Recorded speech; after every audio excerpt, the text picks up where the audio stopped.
When it comes to the outdoors, there are myths that just won't die. They're handed down from generation to generation by word of mouth.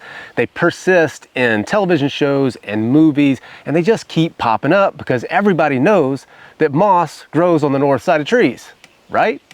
We're going to talk about that one and several more in this video, so stick around. Myth number 1, you need to boil water for X number of minutes before it's safe to drink. Insert your figure. I've seen everything from 1 minute, 5 minutes, on up to 20 minutes right here on page 49 of Tom Brown's Field Guide to Wilderness Survival, which otherwise I think is a very good book. There's a lot of great resources in here, and I've consulted this book a lot. I think I've had one of these things since I was like 10 years old. That, though, is absolutely ridiculous. So what is the truth when it comes to how long you need to boil water to make it safe to drink? So here's the facts. The CDC recommends that you bring clear water to a rolling boil for 1 minute at sea level. Anything over 6,500 feet of elevation, they recommend you boil it for 3 minutes. The reason for those two figures is that the boiling point of water decreases as your elevation increases. The World Health Organization notes that bacteria and other pathogens are rapidly killed at temperatures above 149 degrees Fahrenheit, well below the 212 degrees Fahrenheit that it takes to boil water at sea level, or even on top of Mount Everest at 160 degrees Fahrenheit. By the time water reaches a boil, it's been above that 150 degree mark for several minutes, which in clear water should kill any pathogens present. My rule of thumb has always been just to bring it up to a boil and you're done. One thing to note here is I did say clear water. If you're dealing with water with a lot of detritus or debris in it that could potentially insulate pathogens, you might want to boil it for a little bit longer. Better yet, run it through some sort of sieve or filter just to get those particulates out. If you don't have a sieve or a filter, another great option is just to put it in some sort of container overnight, let the particulates settle out, and then gather your water off the top and process however you want. Myth number 2, moss grows on the north side of trees. This one is actually true. Moss does grow on the north side of trees. Unfortunately, it also grows on the south, east, and west sides. There is, however, a root of truth in this myth, because in the northern hemisphere, the north side of any object, whether it be a big rock, a stump, your house, or a tree, is shaded for most of the day and therefore remains cooler and moister, which could promote the growth of moss, when moss doesn't exist anywhere else. And so in certain areas, at certain times of the year, you can find moss only on the north side of trees, because again, that area is shaded and typically a little bit more moist. There are, however, far better and more reliable ways to find direction than looking at moss. Myth number 3, you can tell a buck track from a doe because the toes splay out or the dew claws register in the track. Now this is a persistent myth that regularly shows up in movies, in TV shows, because apparently they didn't have the budget to hire a consultant that actually knew what they were talking about. Whether a deer's toes splay apart has absolutely nothing to do with the sex of the animal, but everything to do with how they were moving and the substrate in which the track was registered. And the same goes with the dew claws, which, if you're not familiar with the anatomy of a deer's feet, they have their 2 main toes, and then a little bit farther up the leg, there's 2 smaller little pieces of hoof known as the dew claws.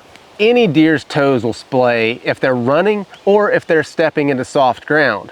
And the only time the dew claws register is, again, if they're stepping in soft ground and they sink up to their dew claws. The most reliable way that I know of to tell a mature buck from a doe is simply the size of the track.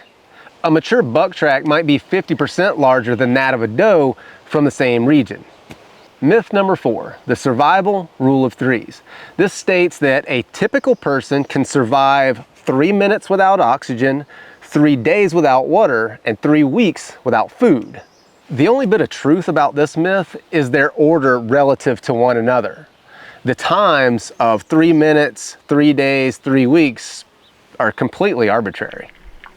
I would say that your average person in good health could more than double the time for the first 2, oxygen and water.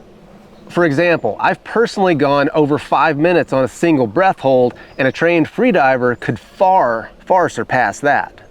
I suspect that the average person, again in good health, could get to a 3-minute breath hold pretty easily with just a few days of practice. And if you did practice and got there, you'd still be a long way from dying of asphyxiation. Now, I don't personally have much experience going extended periods without water, but I have read one account of a man surviving 6 days without water in the desert. I do, however, know a little something about going without food. In my experience and in talking with others who have gone long periods either completely fasting or on very minimal diets, I would say the average person can expect to lose about a pound a day when fasting, at least initially. If you're a big guy with a lot of muscle mass, you might lose 1.5 pounds or even 2 pounds a day, whereas if you're a smaller frame person, you might only lose half a pound a day. Now, I said initially because that rate of loss will decrease significantly with loss of muscle mass and the decrease in your metabolism that goes along with it. Considering that nearly 75% of Americans are considered to be either overweight or obese, many of us could take that 3 weeks and stretch it to 3 months or more. In fact, the longest fast on record was over a year when a man by the name of Angus Barbieri fasted for an incredible 382 days and lost 276 pounds. He started at 456 pounds and finally ended his fast when he reached his target weight of 180 pounds. Talk about willpower. That guy had it. Myth number 5, food is a top priority. Skills like hunting, fishing, foraging get a lot of attention from survival experts because they're flashy, they're interesting, they make good video content. But as we just learned, food really should be about the last thing you worry about. Your top priority, of course, is going to depend on the conditions that you're facing. It may be shelter, it may be water, but it probably ain't going to be food. Myth number 6, if you see the animals eating it, it's safe for humans. This could not be further from the truth. Most animals have different digestive systems than us. Deer, for example, have 4-stage stomachs, and their food is processed much differently than our own. Additionally, their gut biomes are very different than our own, and it's often that relationship with those microorganisms that allow animals to ingest plants and mushrooms that might be toxic to us. Here locally in the Pacific Northwest, the Shiras moose browse heavily on a species called Pacific yew, which again is toxic to most other animals. It's the moose's digestive system and microbiome that allow it to do so. So while we're talking about yew, I'll give you a couple of fun facts. It creates a compound called Taxol, which has historically been used to treat various types of cancer. Today, they make a synthetic version of it. And it also happens to be one of the best bow woods in the world. Myth number 7. And anytime you've ever seen any movie or any television show where someone is supposed to be surviving in the wild, this one comes up. And that is that leaves make good toilet paper. With very few exceptions, leaves in general make very poor toilet paper. They're smooth and they're non-absorbent. It'd kind of be like wiping your backside with saran wrap. Yes, ma'am. Sheep balls. That just doesn't seem like that would work very well. One of those exceptions, if you can find them, is mullein leaves. They're big, they're fuzzy, they actually work pretty good. A much better option is something like moss or fluffed up dried grass. Moss is soft, it's absorbent, and if it happens to be damp or you dampen it yourself with maybe a little urine, it acts like a wet wipe. Clean as a whistle. Myth number 8 has to do with venomous snake bites. Now, I'm sure if you've looked around in the safety section of your outdoor store, you've probably seen these little snake bite kits. And in there, they've got an antiseptic, they've got a little razor blade, and they've got these little suction cups. They still sell these things because of this persistent myth that you can cut an X in a snake bite and suck out the venom.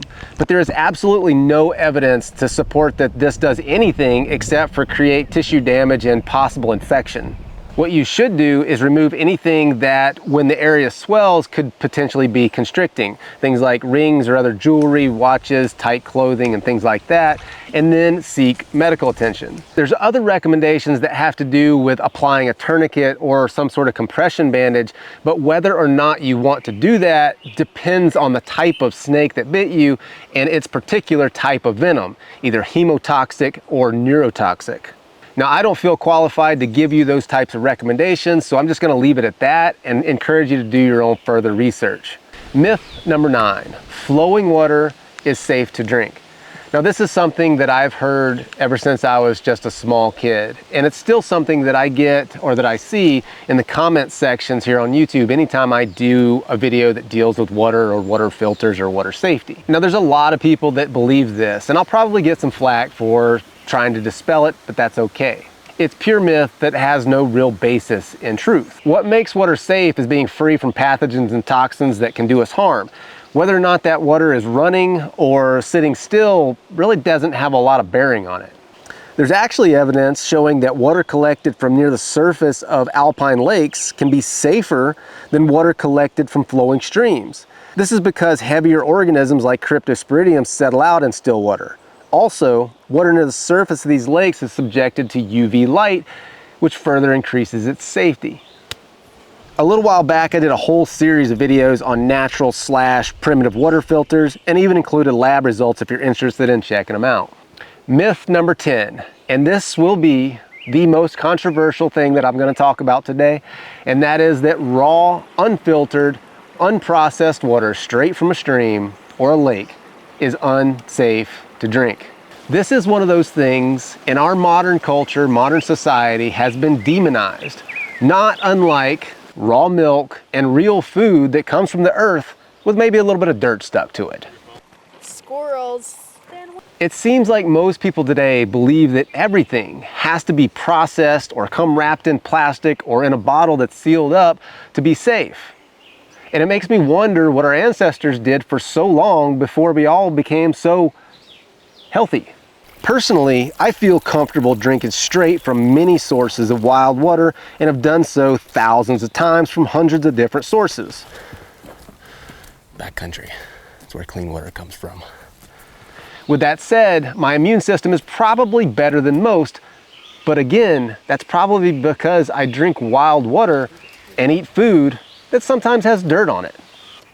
But of course, the only way to be 100% safe is to drink bottled water. No, that's not actually safe. There's a lot of people who got sick. Bring your water to a boil and let it go for 20 minutes. No, that's not right either. Bring your water to a boil and then cut it off. It's good. Now go out there, get your hands dirty, and don't wash them before you eat, and we'll see you on the next one. I don't know if I believe in all that hocus pocus.